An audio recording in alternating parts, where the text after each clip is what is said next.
안녕하세요. 40대 후반 주부입니다. 얼마 전 소중한 우리 남동생을 늦게나마 장가보내고 지난 세월을 돌아보다 몇 자 적어봅니다. 어린 시절부터 힘든 풍파를 동생과 둘이서 헤쳐왔는데 서로 많이 의지하며 살다가 처음으로 떨어지게 된 것이라 마음이 그러네요. 저희 남매는 순탄치 않은 어린 시절을 보냈습니다. 몇 살인지도 모를 어린 시절부터 부모님은 늘 살벌하게 다투었습니다. 술에 취해 살림을 부수며 꼭 피를 봐야 부부싸움을 끝내는 게 일상이었지요. 그나마 아버지는 우리 남매를 챙겨주기도 하고 장난감을 사주기도 했지만 어머니와 싸우기 시작하면 눈이 돌아가서 답이 없었습니다. 동생과 둘이서 부둥켜 안고 그 수많은 밤을 지새며 공포에 떨어야 했지요. 보통 두 분의 부부싸움은 아버지가 얼큰하게 술에 취해 들어오는 걸로 시작되었습니다. 술에 취해 들어와서 우리 남매를 부르고 과자도 주고 장난감도 주는데 어머니가 그런 아버지를 보며 짜증을 내면서 돈이나 벌어오라 소리를 지르고요. 그럼 아버지는 애초에 더 같은 거랑 사는 게 아니었다며 어디서 이래라 저래라야 하며 어머니를 마구 두들겨 패고 어머니는 또 죽기 살기로 맞서면서 서로 물건을 때려부시고 목을 졸라가며 싸웠습니다.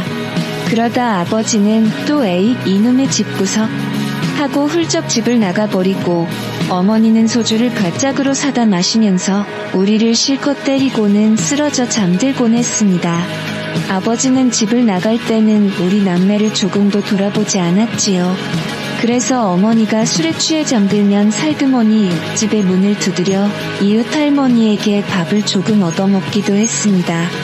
그렇게 할머니 댁에서 상처에 약을 바르고 텔레비전도 보고 있으면 아버지가 슬그머니 와서 또 사탕을 하나씩 쥐어주면서 미안하다 하면서 집으로 데리고 갔었지요. 그러던 어느 날 아빠는 집을 영영 나갈 것처럼 큰 가방에 이것저것 챙기더니 우리에게 사탕을 하나씩 물려주고 말없이 나가버렸습니다. 술에서 깬 어머니가 집안에 중요한 폐물이나 짐이 없어진 것을 보고 발악을 하면서 우리를 또 심하게 때렸지요. 그래서 코피가 흐르고 다 찢어진 옷차림으로 동생과 함께 울면서 무작정 도망을 나왔는데 집에 들어가지 못하고 한겨울에 집 밖을 헤매는 것을 어느 아주머니가 발견했습니다. 아주머니가 우리를 파출소에 데려갔는데 그 이후로 저희는 보육원으로 옮겨졌습니다. 보육원에 들어가기는 했지만 저희는 늘 서로만 지키면서 살아왔던지라 그곳에서 받는 호의와 사랑을 경계하고 거부했어요. 옆집 할머니와 조금 닮은 할머니 선생님이 있었는데 딱 그분만 빼고 모든 사람들에게 나를 세우고 경계했습니다. 누가 제 동생 머리만 쓰다듬으려 해도 달려들어서 손가락을 물어버릴 정도였으니까요. 그건 동생이랑 떨어질지도 모른다는 불안감 때문이었습니다. 보육원에 있다 보면 아이들이 하나씩 떠났거든요. 예쁜 옷을 입고 사진 찍으러 갔다가 친절해 보이는 새엄마 새아빠가 오면 맛있는 음식을 먹고 선생님과 인사하고 떠나갔습니다. 하지만 보육원에서도 별나기로 소문난 우리 남매는 누구도 찾지 않았지요. 아마 선생님들도 우리가 입양되면 금세 파양될 거라고 생각했는지도 모릅니다. 그렇게 저희 남매는 그 보육원에서 입양 가지 않고 아주 오랫동안 생활해서 제가 18살이 될 때 독립해 나왔습니다. 독립을 하더라도 미성년자 동생까지 데리고 나가려면 성인 후견인이 필요했는데 시설에서 수송은 하여 아버지 쪽 친척 어른을 하나 찾아주었습니다. 모아둔 정착금으로 단칸방을 구하고 짐이랄 것도 없지만 아무튼 이런저런 살림을 넣고대 그 친척분은 이제 됐지 하고 가버리더니 영영 연락이 되지 않더군요. 전 상고를 다녀서 직업반으로 취업했는데 우리 동생 뒷바라지하느라 정말 열심히 살았습니다. 나는 이렇게 살아도 동생 공부만은 꼭 사야겠다는 생각에 잔업까지 꽉꽉 채워가며 일을 했지요. 그렇게 열심히 벌어서 양부모가 해주는 것만큼은 아니겠지만 우리 동생 맛있는 거 먹이고 멋있는 옷 사주고 변변치 못하지만 싸구려일지언정 로봇 장난감도 사줬습니다. 동생은 어찌나 착한지 빗나간 적 한 번 없이 누나 하며 저를 잘 따랐지요. 사춘기에 힘들 법도 할 텐데 단 한 번도 일탈한 적이 없었습니다. 동생은 실업계에 가고 싶어 했지만 제가 어떻게든 설득해서 인문계를 보냈지요. 전교 3등 밖으로 떨어진 적 없는 아이를 어떻게 실업계에 보내겠습니까? 고등학교에 가서도 동생은 악착같이 공부했습니다. 매일 누나 미안해를 입에 달고 사는 동생이었지만 뭐가 미안하냐고 내가 이하고 너는 공부하는데 전교 3등 안에 드는 거 얼마나 값진 일인데 하나도 미안하지 않아도 돼요 하면 또 동생이 울고 그럼 저도 울고 툭하면 부둥켜 안고 우는 울보 남매였지요. 제 나이 25에 동생이 대학에 합격했습니다. 남들은 25이면 예쁘게 꾸미고 화장도 하고 원피스 입고 데이트 다닐 나이인데 저는 25까지 도대체 어떻게 살았는지 기억도 잘 나지 않더라고요. 그래도 우리 동생 전액 장학금으로 대학을 공짜로 다닐 수 있는 학교로 골라서 갔습니다. 대학 입학식을 며칠 앞두고 동생이 저에게 할 말이 있다면서 봉투를 하나 주더군요. 열어보니 세상에 150만 원이 들어있었습니다. 이게 뭐야? 무슨 돈이야? 하고 돌려주려는데 동생이 누나 지금까지 나 키워줘서 너무 고마워. 이거 15살 때부터 모았는데 많이 못 모았지.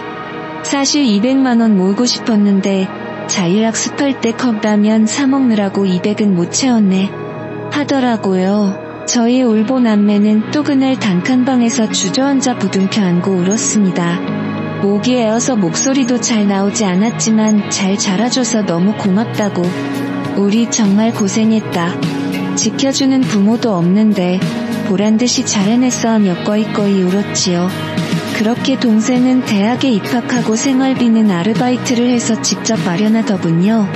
학비 걱정이 해결되고 동생도 아르바이트를 하고 저는 자격증을 따서 이직을 했더니 수입이 꽤 늘었습니다.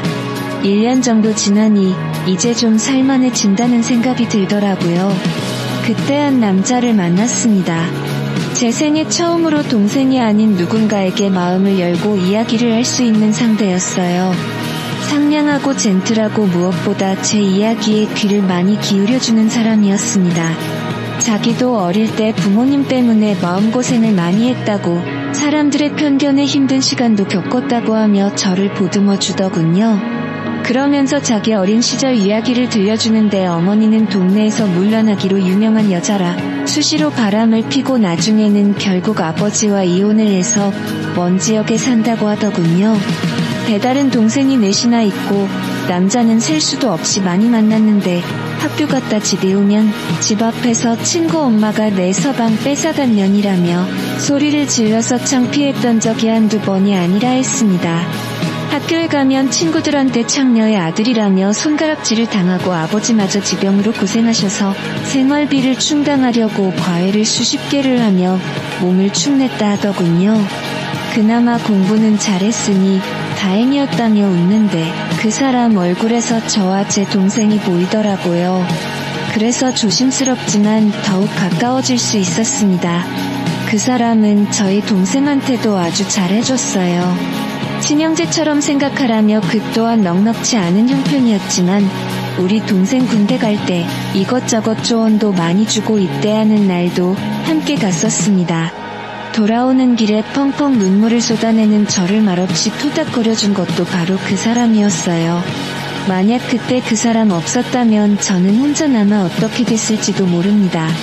어느 날 저녁을 먹고 차를 타고 돌아오는데 저한테 차 트렁크를 열어보라고 하더라고요. 트렁크 안에서 풍선들이 와르르 올라오면서 나랑 결혼해 줄래 하는 현수막이 보였습니다. 그 당시에 많이 유행하던 프로포즈 방법이었는데 유치하더라도 저한테는 그 어떤 다이아몬드 반지보다 더 값지더라고요. 그 사람이 하는 말이 부모가 우리한테 준 건 상처밖에 없지만 우리는 사랑만 주자.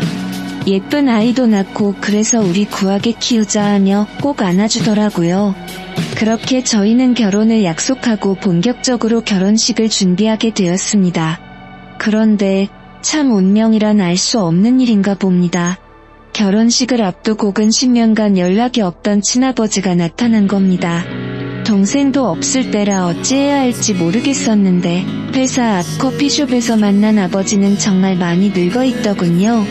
그래도 살림은 좀 나아졌는지 촌스러운 양복이라도 하나 걸치고 있었습니다. 미안하다.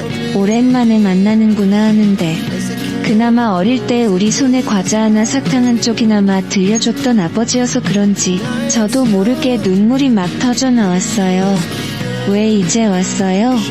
우리가 아버지 없이 엄마 없이 얼마나 힘들게 살았는데 내가 우리 민수 뒷바라지하고 아침 저녁으로 밥 해다 먹이면서 돈 없어서 맨날 울고 공부시켜서 이제 겨우 살만해졌는데 왜 보고 싶을 때 필요할 때는 안 오고 이제 와요? 왜요? 마구 울면서 쏘아붙이는데 그저 자기가 죽을 죄를 지었다며 고개를 푹 숙이더라고요. 왜요? 마구 울면서 쏘아붙이는데 이제라도 내가 아비 노릇 좀 해보려고 한다. 너희는 반갑지 않겠지만 그래도 천륜이 쉽게 끊어지는 건 아니잖니. 나도 너희 그렇게 되었다고 해서 찾아보려고 했는데 우물쭈물 비겁한 모습에 화가 났지만 아빠를 보자마자 어린 시절 내 머리를 쓰다듬어 주었던 기억, 과자를 쥐어주면서 미안하다 했던 기억이 또 떠올라 괴로웠습니다. 벗어나고 싶은데 도저히 벗어나지지 않는 굴레 같은 것일까요? 보육원 선생님한테 네가 청첩장을 보냈다네 시기 언제냐? 내 그날 갈게 상견례는 못했어도 혼주석은 채워야 되지 않겠니? 네 시부모한테 인사도 좀 드리고. 혼주석이요? 괜찮아요. 필요 없어요. 이미 아버지 어머니 다 없다고 했어요. 냉정하게 끊어내니 아버지는 조금 속상해 보였습니다. 그래, 알겠다. 내가 뭐 해줄 건 없고 밥이나 한 끼 해라. 혼주석에 필요 없으면 뒤에서 조금 보다 갈게. 청첩장 하나만 줘. 잠시 고민했지만 결국 전 청첩장을 건넸고 아버지는 그대로 사라졌습니다. 마침내 결혼식 당일이 되었는데요. 말년 병장이던 동생도 그 사이 전역을 했고 행복한 결혼식만을 앞두고 있었죠. 동생에게 아버지를 만났다고 얘기했더니 결혼식에 안 왔으면 하더군요. 이제 와서 아버지 노릇한다고 돌아오는 사람 치고 멀쩡한 사람 없다면서 차라리 안 보는 게 누나도 편했을 텐데 하고 제 걱정을 해주더군요. 어찌어찌 시간이 흘러 결혼식 날이 되었습니다. 신부 대기실에 앉아있는데 바깥에서 옥신각신 소리가 들리더군요. 여기가 어디라고 와? 하는 요란스런 소리가 들려서 깜짝 놀랐어요. 어차피 하객이 저거 신부 대기실에 벌중하게 앉아있었는데 살짝 밖으로 고개를 내밀어 상태를 살폈더니 한복을 입고 요란하게 화장을 한 아주머니가 자기가 혼주라며 옥신각신 난리더군요. 처음 보는 그 여자분이 바로 신랑의 어머니, 그러니까 제 시어머니였던 겁니다. 아버님이 소리를 지르면서 당신은 여기 올 자격도 없죠. 하고 마각을 쓰니 아주머니가 핸드백으로 아버님 얼굴을 치고 결국 사람들이 붙잡아 어머님을 끌어냈지요. 그런데 저 멀리 그 모습을 구경하고 있는 우리 아버지가 보여 한숨이 절로 났습니다. 정말 지긋지긋한 역대급 콩가루 가족이구나 싶더라고요. 저희 아버지가 슬그머니 대기실에 들어오더니 저 집도 피차 우리랑 수준이 비슷하네? 하더군요. 저는 너무 속이 상해서 말없이 앉아있다가 아버지도 그냥 돌아가세요. 키워준 것도 아닌데 이제 와서 결혼식에 꾸역꾸역 오고 싶으세요? 우리 버리고 갔잖아요. 하고 쏘아붙였습니다. 아버지가 상처받은 얼굴로 그래 미안하다. 늦게라도 너희에게 아비 노릇은 하고 싶었을 뿐인데 그렇게 아비가 싫으니 하시는데 동생이 들어오더라고요. 아버지는 동생을 보고 우리 아를 많이 컸구나 하고 다가서려 했는데 동생의 반응도 똑같았어요. 뒤로 물러나면서 나가세요 하고 딱 한마디 하더라고요. 결국 아버지도 결혼식을 보지 못하고 돌아갔습니다. 식장에 들어가기 전에 제가 계속 울고 있으니 저희 신랑도 착잡한 얼굴로 와서 꼭 안아주더라고요. 자기 친모 때문에 미안하다고 하는데 저도 방금 우리 아버지 왔다 갔다 너무 웃기지 않아? 하고 막 울었지요. 신랑 하는 말이 피차 마찬가지니까 너무 속상해하지 말고 우리끼리 잘 살자고 나왔다고. 다 부모가 아니니까 그런 사람들까지 신경 쓰기엔 우리 인생이 아깝다 하더군요. 그렇게 무사히 식을 마치고 시아버님과 동생의 배웅을 받으면서 저희는 신혼여행지로 출발했습니다. 나중에 동생에게 연락이 왔는데 누나, 사돈 어르신과 함께 식사하고 술 한잔 나눠서 전에도 뵈었지만 참 좋은 분이시더라. 우리끼리 돌돌 뭉쳐서 잘 살자 하고 메시지가 왔더군요. 신혼여행을 다녀와서 바로 아버님 댁을 찾아 인사를 드리고 저희 신혼집으로 돌아왔습니다. 남들이 보기엔 초라한 다세대 주택의 1층 투룸이었지만 그래도 저희가 알뜰살뜰 마련한 소중한 보금자리였죠.